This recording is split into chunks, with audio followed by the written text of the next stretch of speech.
So guys, like this is nuts, but we're coming up to be a 10-year Oh my anniversary God. of winning the CrossFit Games. It's No, such a 6 years. Wow.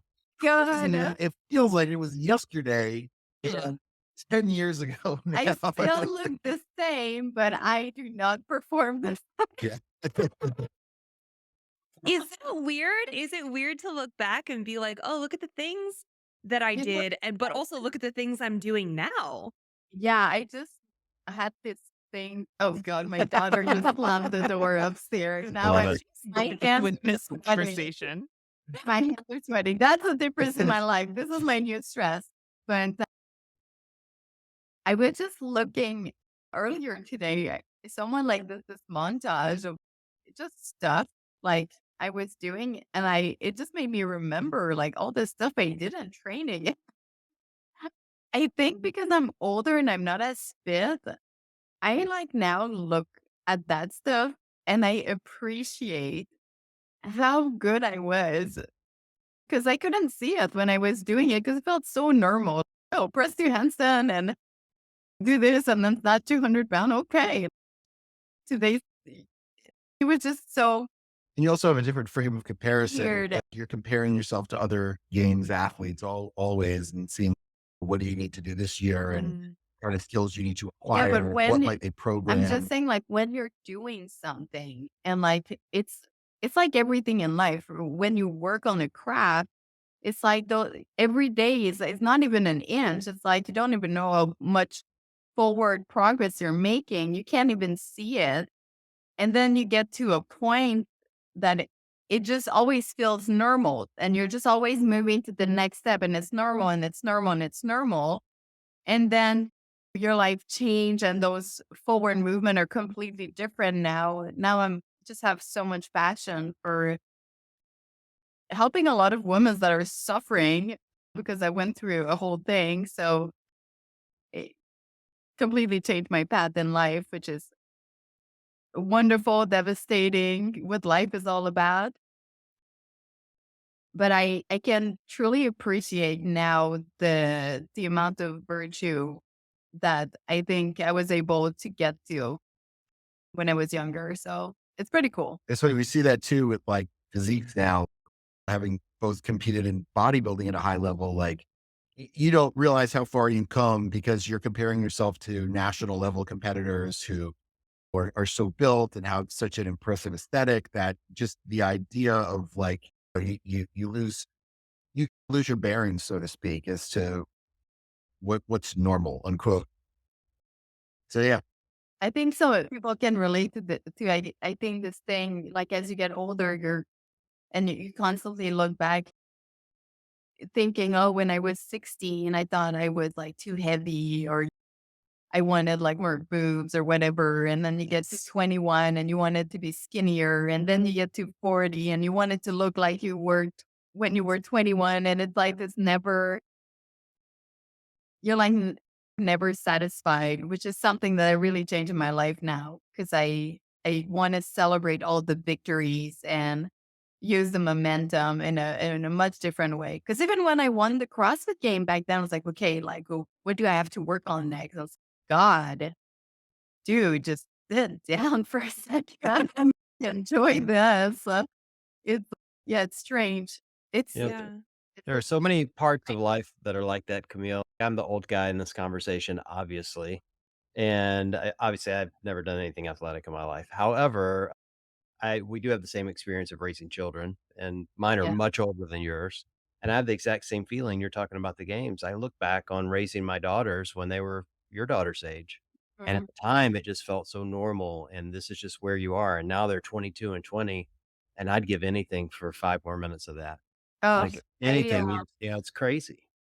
yeah. I I, think I think like the competition stuff. It's like Camille and I had both had our own like unquote professional athletic careers. So I mean, I played baseball. Camille had a 10-year awesome CrossFit career, but it's a very kind of myopic existence that you just focus on one thing. It's kind of like your whole world. It's what you think about, what you talk about, all your friends. Like it really sucks you in. And now we look back and we're like, God, like we were really boring back then. You know, like, it was so funny. I had a story where like the year Kimmy stopped competing, you went It back was to, so serious.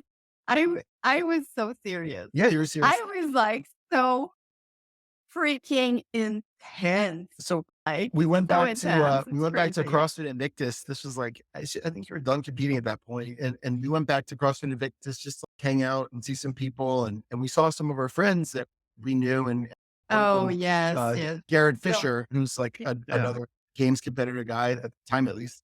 And we just wanted to catch up. We're like, hey, Garrett, how's it going? We hadn't seen him in maybe a year. And he was like, well, that last workout, the handstand push-ups really got me. And I'm like, no, like, how's it going? That ain't help, sir. Like, We're not but that's following like where your head directions. is, right? It's just Right, of course. of, and Yeah. sometimes you forget to be person.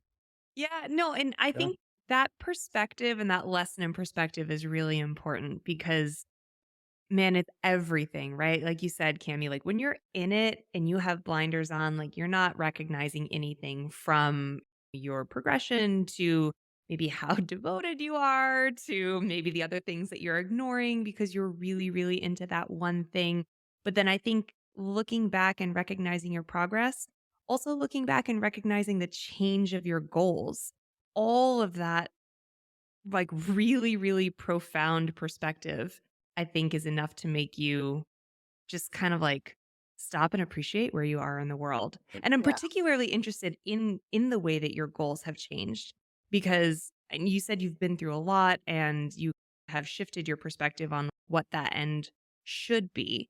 And I think oftentimes like at least for women, like the end goal is too very often tied to our weights or how we look or that sort of on a very I don't know, just like at a very surface level. Purple. Though superficial level, though oftentimes, of course, those can be health markers and things that we need to pay attention to in the greater scheme of things. But what have you been through and how has your perspective on that stuff changed? Because I know that's been a driving force in the work you've Yeah. been doing lately. Um, it, I think you don't know until you're thrown in the fire. And I have a very analytical brain. I have an engineering degree. So I feel like if you know any engineer, that tells you a lot about my personality. And the way I think I attack fear is by trying to understand what's going on. So coming back to John saying that he would give anything to have that 5 more minutes with your child when, they're young. I had this huge blessing and a curse, and you never know if things are good or bad because I think things are just what they are in the moment and you don't know what they're going to bring in the long term. And so Zoe was born very early at the NICU. She was born at 30 weeks. And they pretty much told us when we brought her back home that they thought that she has like less than 50% chance of survival. And we brought her baby back home. But for me, my first day of being a new mother, my experience was pretty much when I was having my C-section, I was praying the whole time that if one of us had to die, to take me. That was me becoming a mom. I like prayed the whole time. The whole time I was like, if someone has to die, take me, take me, take me. And I would just repeat it. So when Zoe was born, then I didn't know how much time I would have with her. So every second became a gift. And I was going to do everything to be the best version of me, to do as much as I could for her. And it, a couple of things happened with that. One of the things that happened is I completely destroyed my health.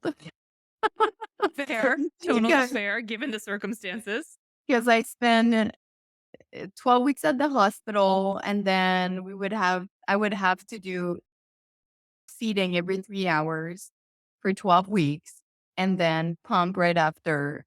And then I was running a business and I lived at the hospital. So just do some math. I didn't sleep for 12 weeks. there was like ringing every time Zoe's heart rate would drop and all of that.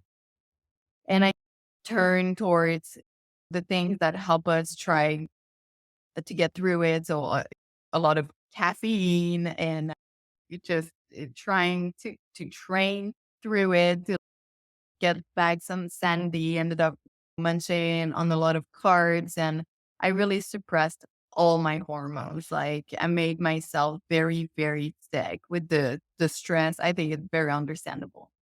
So I found myself heading very, very, very fast towards decrepitude. And when we brought Zoe home, I had just a lot of bad stuff going on, losing memories and struggle focusing. I started to gain a lot of weight. I couldn't lose weight around my waist. So I became very obsessed with trying to understand the chemistry in the body. Like I said, there was something I was fearing that was happening with my body because it seemed like the more healthiest things I was trying to do, the worse it got for me. Hmm. And it was pretty much cutting the calories, trying to train more, and then munching on carbs, drinking caffeine, which are pretty much everything that most new mom do. And they are directly linked to making your whole system crash down. Yeah, you're So I, basically describing my daily diet right now. It's yeah, caffeine and munching on carbs Same. is me, Nikki 101, truly. yeah. And that is most mom. And I found myself starting to talk about it and then seeing like that, like there is so many women that are suffering in silence, just trying their hardest to get their health back. But the information that is fed to them is just not in line with that inner body chemistry. So I really started to take some huge step back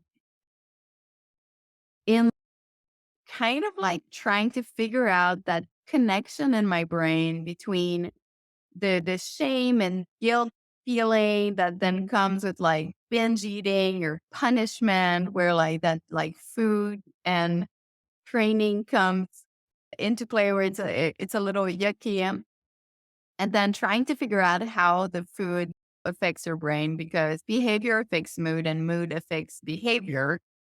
So I started to really figure out all the tips and tricks, the lifestyle, like how to get yourself back of that hole. And and now I'm lucky enough that that's what I do with it. That's what I do with a lot of women. As an example, I have one of my girl, I'm not going to name them because that's not right, but she was pre-diabetic and she was starting to be perimenopausal, and now she's no more of either or of those things. And all we did was really try to help her body chemistry with exercise and diet. And I mean, that's like most of the girl I work with is like people that have been suffering as they're getting older, not getting answer. And then we fix everyone's body chemistry as best as we can. And it's been nice to help people.